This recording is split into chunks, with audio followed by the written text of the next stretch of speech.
আসসালামু আলাইকুম প্রিয় শিক্ষার্থীরা, আরেকটা নতুন ভিডিও নিয়ে তোমাদের সামনে হাজির হলাম। আমি মোহাম্মদ বিল্লাল সরকার, বর্তমানে পড়াশোনা করছি রাজশাহী বিশ্ববিদ্যালয়ে। তো তোমাদের কিন্তু অনেক দিনের রিকোয়েস্ট হচ্ছে যে ভাই আমার এত রেজাল্ট, আমার এত পজিশন, আমি কিভাবে আবেদন করব, কোথায় আবেদন করব।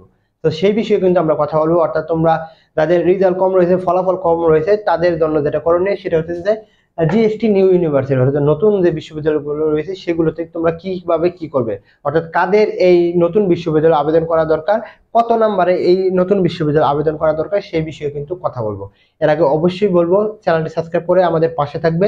কারণ হচ্ছে যে আমরা কিন্তু এই চ্যানেলে ঘুরছে সকল বিশ্ববিদ্যালয় আপডেট প্লাস থেকে শুরু করে ওই বিশ্ববিদ্যালয়ের সুযোগ সুবিধা অনেস্ট রিভিউ দেওয়ার চেষ্টা করতেছে ওই বিশ্ববিদ্যালয়ের শিক্ষার্থী এনে অলরেডি আমরা 3-4টা দিয়ে দিয়েছি। তো আমরা কথা বলবো যে জিএসটি নিউ ইউনিভার্সিটি কারা আবেদন করবে।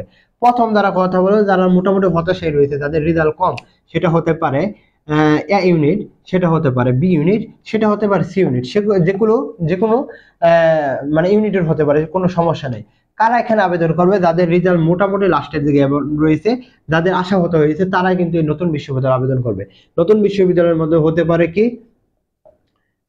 সরি, শেখ হাসিনা বিশ্ববিদ্যালয়, শেখ ফজিলাতুন্নেসা, এবার যদি লিখি শেখ ফজিলাতুন্নেসা মুজিব ইউনিভার্সিটি, আর রবীন্দ্র ইউনিভার্সিটি, পরে হচ্ছে Kishoreganj university, Bangabandhu Sheikh Mujibur Rahman university.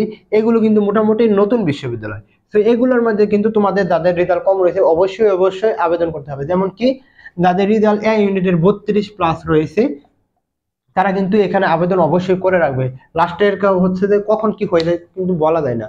B ইউনিটের যদি কথা বলি, যাদের রেজাল্ট মোটামুটি 36-37 রয়েছে, তারা কিন্তু এখানে অবশ্যই আবেদন করবে। সি ইউনিটের রেজাল্ট দেয়নি, কিন্তু সি ইউনিটেরও কিন্তু এরকমই, যাদের রেজাল্ট 45+ থাকবে তারা কিন্তু এখানে অবশ্যই অবশ্যই আবেদন করবে।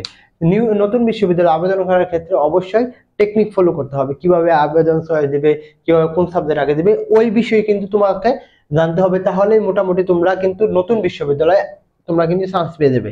আর কিভাবে আবেদন করবে সামনে তো ভিডিও তো আসবেই। তো তোমরা যদি আমাদের পাশে থাকো তাহলে হয়ে যাবে। আর যারা সেকেন্ড টাইম পরীক্ষা দিবে, যে তাদের জন্য আমরা ফ্রিতে কিছু সার্ভিস দিব, এই জন্য তোমরা কমেন্ট বক্সে লিংকটা দেখতে পারবে, ওইখানে গিয়ে কিন্তু করতে পারবে। তো তোমাদের জন্য শুভকামনা। আসসালামু আলাইকুম।